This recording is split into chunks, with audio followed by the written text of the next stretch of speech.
কি ব্যাপার সুরেশ, তোমার বাবা এসব কি করে গেলেন বলো তো? ওই মাঠের মধ্যে এমন ভাবে তোমার বোনেদের নামে ঘর করে দিয়ে গেলেন কেন, বুঝলাম না তো। আর বলবেন না বাবা, আমিও যে এই বিষয়টা নিয়ে ভীষণ চিন্তিত। বাবা ওই মাঠেই কেন ঘরগুলো করলেন? ওই মাঠের আশেপাশে যত খোলা মাঠ আছে সবগুলোই তো আমাদের, তাহলে ওটাতে কেন? আরে সামান্য বিষয়টা বুঝলে না তো? আশেপাশের সবগুলো জমির মধ্যে ওই জমিটাই তো সব থেকে দামি। আচ্ছা, ব্যাপার তাহলে এই, বাবা এটা কি করে গেল বলুন তো? আমার ভবিষ্যতের কথা একবারটিও চিন্তা করলেন না। আমি বলছি কি, শোনো, ওরা তো আর জানে না যে ওই জমিটা সব থেকে বেশি দামি। ওদেরকে অন্য কোথাও ঘর করে দেওয়ার প্রস্তাব দাও। আরে না না, এমনটা করা যাবে না। এমনটা করলে আমার আরো অনেক টাকা পয়সা নষ্ট হয়ে যাবে। এমনি আপনার এই বোবা মেয়েকে নিয়ে আমি বিপদে আছি অনেক, তার উপর আবার এই ঝামেলা।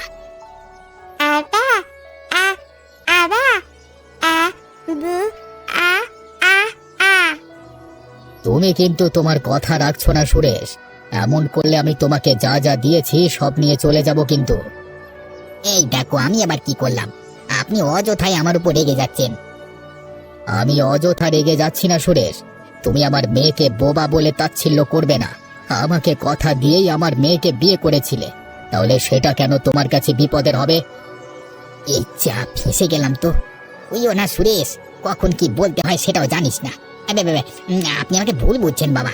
আমি কাজলের বিপদ বলিনি, মানে আমি তো আমার বাবার কাণ্ড কারখানা ভীষণভাবে বিরক্ত, সেই জন্য আর কি। মানে ঠিক আছে ঠিক আছে, বাদ দাও এসব কথা। এখন কাজের কথায় আসো।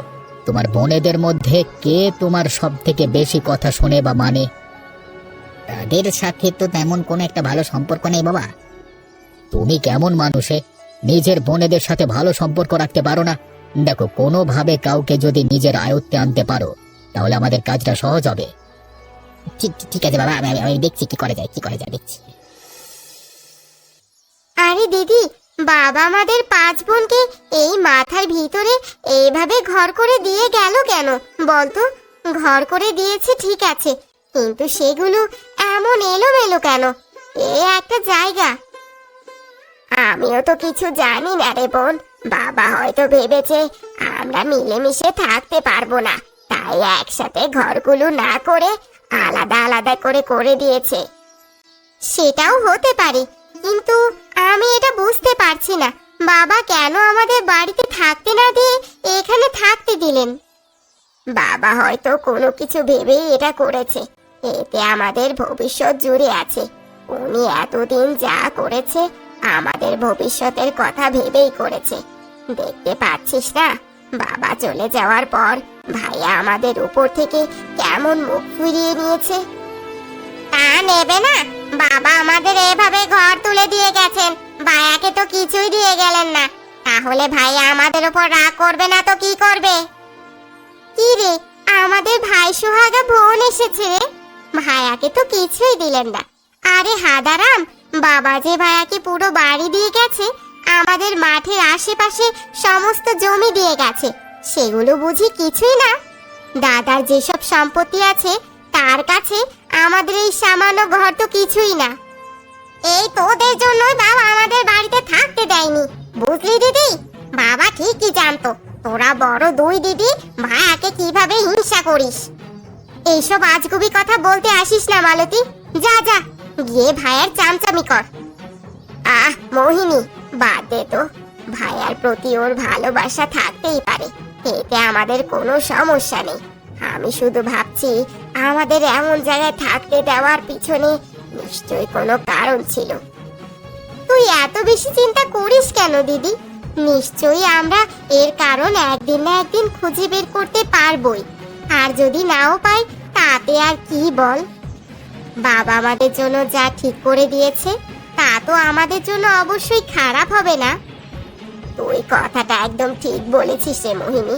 বাবা অবশ্যই আমাদের ভালোর জন্যই এসব করেছে।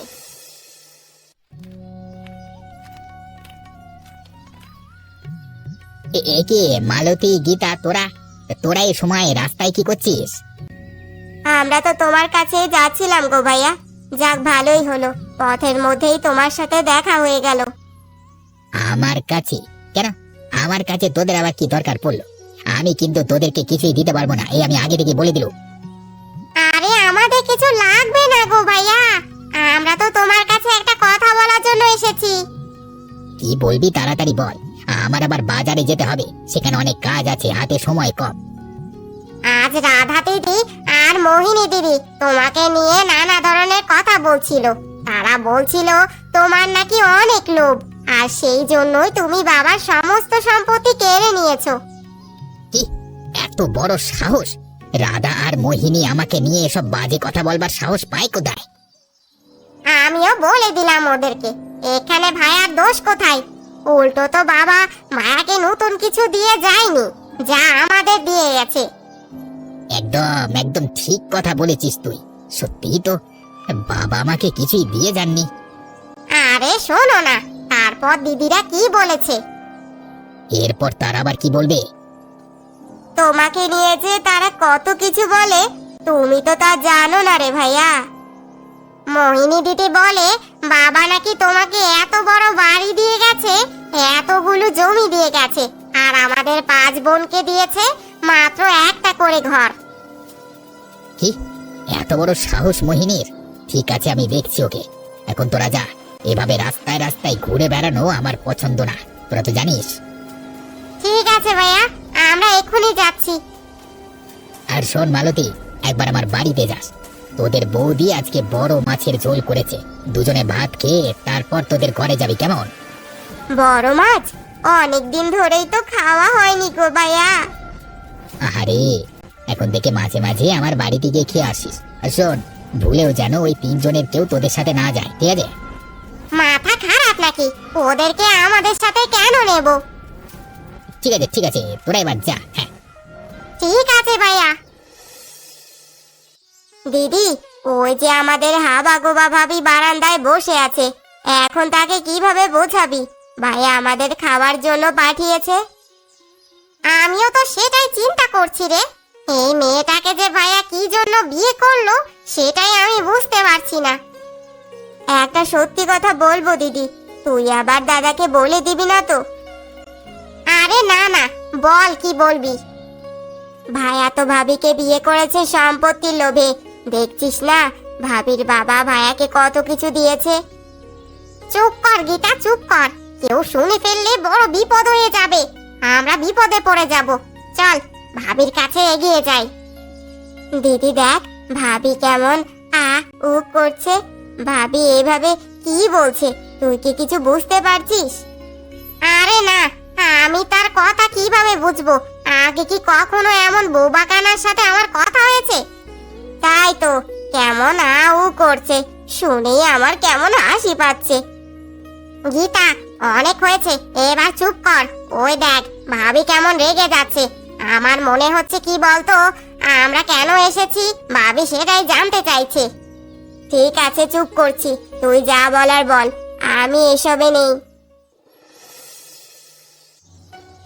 ভাবি, ভাইয়া আমাদেরকে খাওয়ার জন্য পাঠিয়ে দিয়েছে, আজকে নাকি তুমি বড় মাছের ঝোল করেছো, সেটা দিয়ে ভাত খেয়ে যেতে বলেছে। আ বা বুবা বাই আবা আ। ভাবি এসব কি বলছে বলতো দিদি? সে যা বলার বলুক, তা বুঝে আমাদের কোনো কাজ নেই। চল ঘরে গিয়ে খেয়ে দিয়ে চলে আসি। হ্যাঁ হ্যাঁ তাই চল। আজকে দেখছি বেশ বড় বড় মাছ নিয়ে বসেছিস রে নবীন। হ্যাঁ, তা এইগুলোর দাম কেমন পড়বে রে? কম নিলে 2-3 খানা মাছ নিতাম। কেন গো সুরেশ দাদা, শ্বশুর বাড়ি থেকে লোকজন আসবে নাকি? কেন, শ্বশুর বাড়ি থেকে মানুষ আসতে হবে কেন? আর আমি কি আজকে নতুন এমন বড় মাছ কিনতে এসেছি রে? না মানে, তখন তো ভবেশ খুড়ো জীবিত ছিলেন, তোমাদের বাড়িতে লোকজনও অনেক ছিল, আর এখন তো বাড়িতে মোট কয়েকজন লোক, বাকি 5 জন তো থাকে সেই মাঠের ভেতরে, তাই আর কি। তুই এত কথা বলছিস কেন রে? তুই হলি একজন মাছ বিক্রেতা আর আমি খদ্দের, আমি যা চাইবো তুই মুখ বন্ধ করে তাই দিবি। এত কথা তোকে বলতে হবে না, আমার বাড়িতে কি হয় না হয় সেটা আমি বুঝবো। না মানে, পরিচিত মানুষ দেখলে এমন একটু টুকটাক কথাবার্তা সকলেই বলে, বুঝলে? তা তুমি বা এত রেগে যাচ্ছ কেন? তোমার বোনেরা যে এখন আর তোমার বাড়িতে থাকে না সেটা তো সকলেই জানে। ধর, তোর থেকে মাছই কিনবো না, যত সব ফালতু লোকজন আমার সামনে চলে আসে। আরে সুরেশ দা, এইভাবে রাগ করলে কি চলে বলো? তা সুরেশ দা, তোমার সাথে আমার একটা কথা বলবার ছিল। কি কথা? আমাকে কোনো উল্টো পাল্টা কথা জিজ্ঞেস করতে পারবি না, আগেই বলে দিলাম। বলছিলাম যে আমি কিন্তু এখনো মোহিনীকে বিয়ে করতে রাজি আছি, তুমি যদি বলো। তো এত বড় সাহস? হ্যাঁ, এই আমাকে বেশি রাগাস নি, বুঝলি? না বিয়ে দিলে না দেবে, এত রাগারাগি কি হলো? তোমার তো আবার বোনেদের ঘরে রেখে তাদের সম্পদ মেরে খেতে বেশি ভালো লাগে। আমি মোহিনীকে বিয়ে করলে ওর ভাগের সম্পদ চাইতে আসবো না, এইটুকু নিশ্চয়তা আমি দিতে পারি। তুমি তুমি একবার ভেবে দেখো কেমন। আমি আমার বোনেদের সম্পদ মেরে খাচ্ছি, তোকে কে বললো রে? কাউকে বলতে হবে কেন? আমাদের চোখে কি নেবা হয়েছে নাকি? যে ছেলে সম্পত্তির লোভে একজন বোবা মেয়েকে বিয়ে করতে পারে, সে যে আর কি কি করতে পারবে সেটা সকলেই জানে। মোহিনী, মোহিনী কোথায় গেলে তুই? শিগগির আমার সামনে আয়। এই রাধা, শিগগির মোহিনীকে নিয়ে আমার সামনে আয় তো। ভাইয়া, বড় দিদি তো বাড়িতে নেই, তুমি কি দিদিকে কিছু বলবে? হ্যাঁ বলবো, তবে তোর বড় দিদিকে না, বলবো এই বদমাইশ মেয়ে মোহিনীকে। বলি, এত সাহস ওই ছেলের হয় কি করে রে? ভাইয়া, কি হয়েছে? কোন ছেলের সাহস বেড়েছে? কে তোমাকে কি বলেছে বলো তো? কে আবার? নবীন। ওই বদমাইশ নবীন আজকে আমাকে বাজার ভর্তি মানুষের মধ্যে জানায় তাই বললো। এত বড় সাহস ওই ছেলে পেলো কোত্থেকে? নবীন? কিন্তু নবীন তোমাকে কেন কিছু বলবে? আর কি বলেছে সে? কেন বলেছে বুঝতে পারছিস না? তোর আশকারা পেয়েই তো ছেলেটা এমন মাথায় উঠেছে। আমার আশকারা পেয়ে? কিন্তু আমি কি করেছি? আমি তো তোমার কথা কিছুই বুঝতে পারছি না ভাইয়া। নবীনের সাথে তোর এসব লোটর পটর কতদিন ধরে চলছে? মানে এইসব কি বলছো ভাইয়া? দিদি, ভাইয়া মনে হয় তোমার আর নবীন দাদার প্রেমের কথা বলছে। একদম বাজে কথা বলবি না গৌরী। গৌরীকে ধমক দিলেই কি সত্যটা মিথ্যে হয়ে যাবে? তোর এত বড় সাহস কি করে হলো? আমার ভুল হয়েছে রে দিদি, আমি আসলে সেভাবে বলতে চাইনি। সেদিন নবীন দাদা আমাকে বলল সে নাকি তোকে পছন্দ করে, তাই। নবীন আমাকে পছন্দ করে, কিন্তু আমি কি একবারও বলেছি যে নবীনকে আমিও পছন্দ করি? এসব বেলেল্লাপনা বাদ দিয়ে ঘরে যা, আমি যেন তোকে আর বাড়ির বাইরে না দেখি। তুমি আমাকে বিশ্বাস করো ভাইয়া, আমি এসবে কিছুই জানি না। আবার মুখে মুখে কথা বলবি না মোহিনী, যা বলছি তাই কর। আরে বাপরে, আজ আমি এ কাকে দেখছি? আজকে দেখছি আমার ভাগ্য খুলে গেছে। বেশি বাজে কথা বলবে না নবীন। তুমি আমার ভাইয়াকে কি বলেছো? তোমার ভাইয়াকে? ওই না তো, আমি তো তাকে কিছুই বলিনি। কেন, সে তোমাকে কিছু বলেছে নাকি? তুমি যদি ভাইয়াকে কিছু নাই বলো, তাহলে ভাইয়া আমাকে এতগুলো কথা কেন শোনালো? আর তাছাড়া তুমি নাকি গৌরীকেও আমার বিষয়ে কি সব বলেছো? কেন বলেছো? তুমি কেন বুঝতে পারছো না মোহিনী? আমি তোমাকে ভালোবাসি, আমি তোমাকে বিয়ে করতে চাই।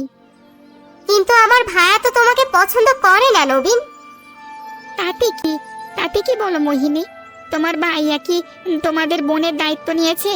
তোমাদের ভরণ পোষণ করে, তোমাদের খেতে দেয়? আমি কি সেটা একবারও বলেছি? তুমি কি সত্যিই আমাকে ভালোবাসো নবীন? কি হলো, আমার কথার কোনো উত্তর দিলে না কেন?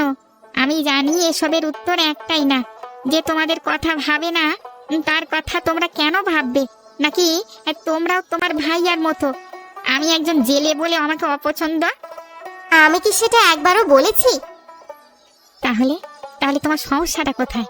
তোমার ভাইয়া যদি তার কথা ভাবতে পারে, তুমি কেন পারবে না? তুমি কি সত্যিই আমাকে ভালোবাসো নবীন? তোমার কি মনে হয়? তাহলে এখন এই মুহূর্তে আমাকে বিয়ে করতে পারবে? অবশ্যই। তাহলে চলো। ঠিক আছে, চলো। দিদি, দিদি, একটা খবর শুনেছিস? কি রে গৌরী, এইভাবে হাঁপাচ্ছিস কেন? কি হয়েছে? আমার মনে হচ্ছে কি বলতো দিদি, গৌরী মনে হচ্ছে মারাত্মক কোনো খবর নিয়ে এসেছে। আরে গৌরী, কারো বিয়ের খবর নিয়ে এলি নাকি রে? বিয়ের খবর? এ আবার কেমন কথা? এই সময় আবার কার বিয়ের খবর নিয়ে